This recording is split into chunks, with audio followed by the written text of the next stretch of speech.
So what audio interface should you be using for your iPad Pro?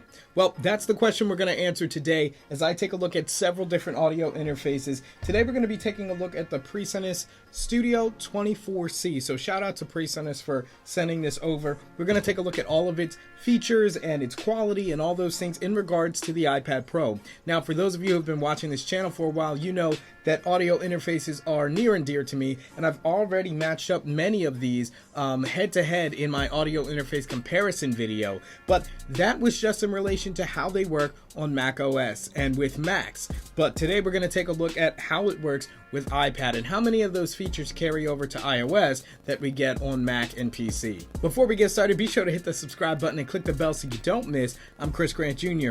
It's the Granted Geek Show.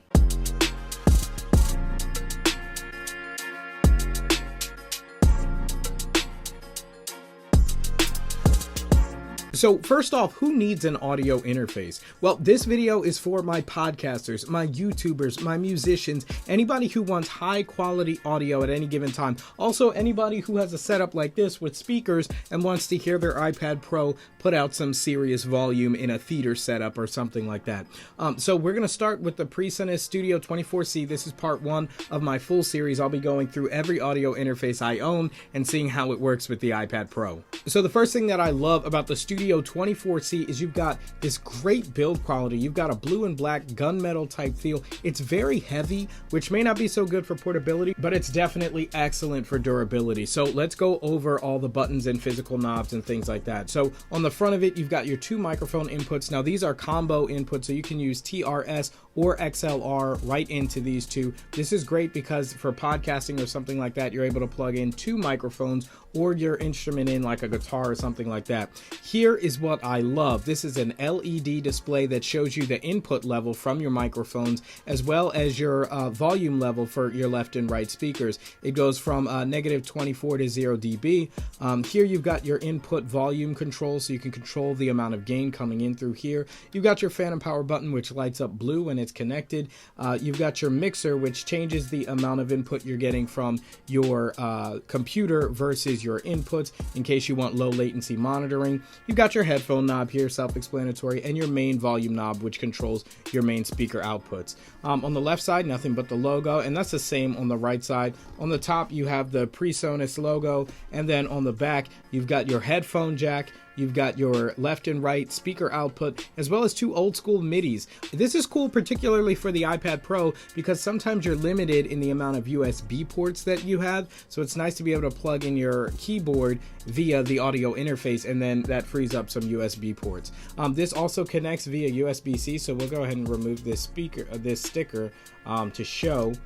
There we are, USB-C. And all these audio interfaces claim to be iPad and iOS compatible. So we're going to plug this in. We're going to do some sound tests, and we're going to see how good the quality is. So what I'm going to do is I'm going to bring the camera down right here so we can get a good look at the interface as well as the iPad.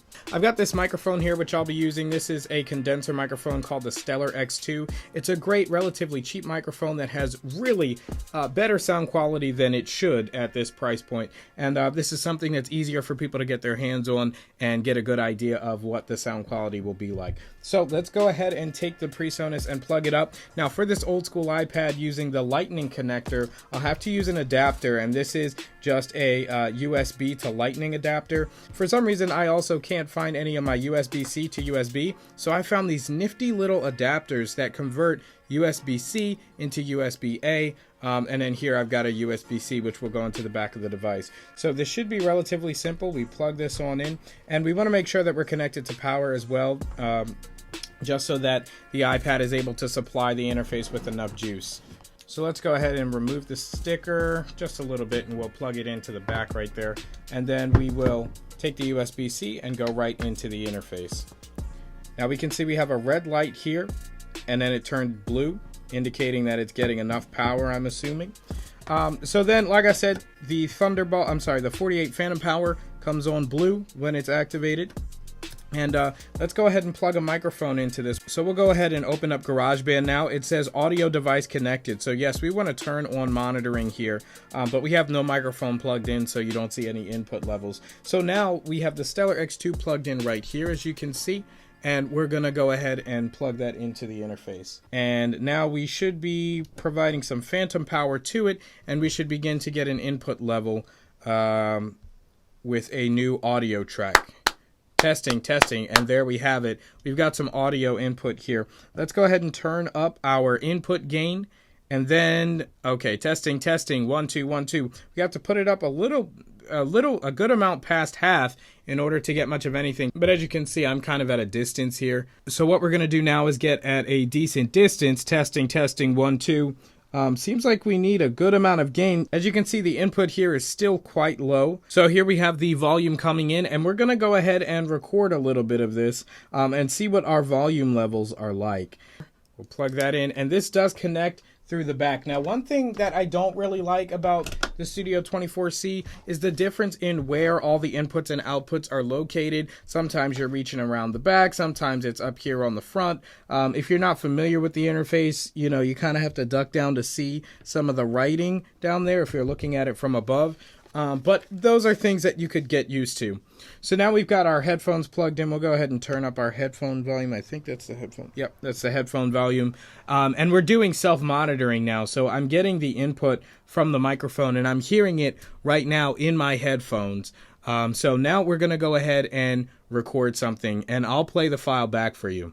Okay, so what you're listening to now is audio coming in through the Stellar X2 microphone directly into the preamps on the Studio 24C by Presonus. Audio recording is 192 kilohertz and 24-bit. So that should give you an idea of what audio sounds like going into the preamps on the Studio 24C. Now we're going to do a speaker test. Okay, so I've got my speakers and I don't have them powered on yet just so we don't get any clipping noise. We're going to go ahead and plug them into the back of the Studio 24C.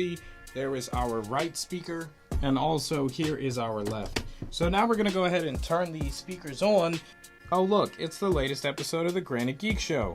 Seeing what we can get from it, as well as when we might see these devices, and I hope Apple's not doing what I think they're doing. I'm Chris Grant Jr. It's the Granite Geek Show.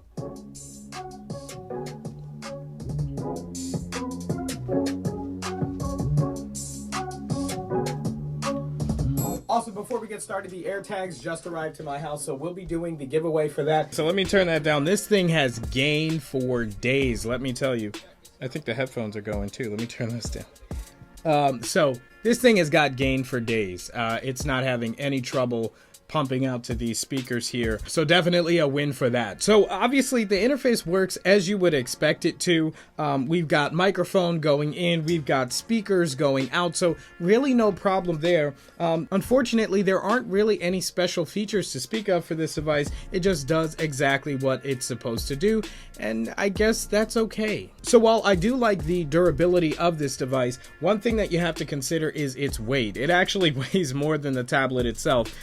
So if weight is one of your concerns, there are definitely lighter options that can do everything the Studio 24C can do, given that there are no special features under the hood. So with that being said, that is a quick look at the Presonus Studio 24C as an audio interface compatible with the iPad Pro. Overall, it's a good, solidly built interface. It can work with iOS. It gives you the basics. It gives you your microphone inputs. It gives you your speaker outputs. You've got some MIDI options here, and it runs USB-C, so it's forward thinking. Some things I didn't like so much about it is that the inputs and outputs weren't all either on the front or on the back of the device, so you're kind of playing games back and forth. And that's not so good if you're in a desktop situation where it's just sitting in one place. You're going to have to reach back there and kind of feel for where things are and what you need to plug in. But overall, I think it's a great interface, and if you're doing more rugged production, podcasts that are outdoors and stuff like that, I think this build quality is going to hold up much better than some of the competition. So if you want to pick one of these up, affiliate links will be down in the description below. That's one way you can help out the channel if you're feeling so inclined.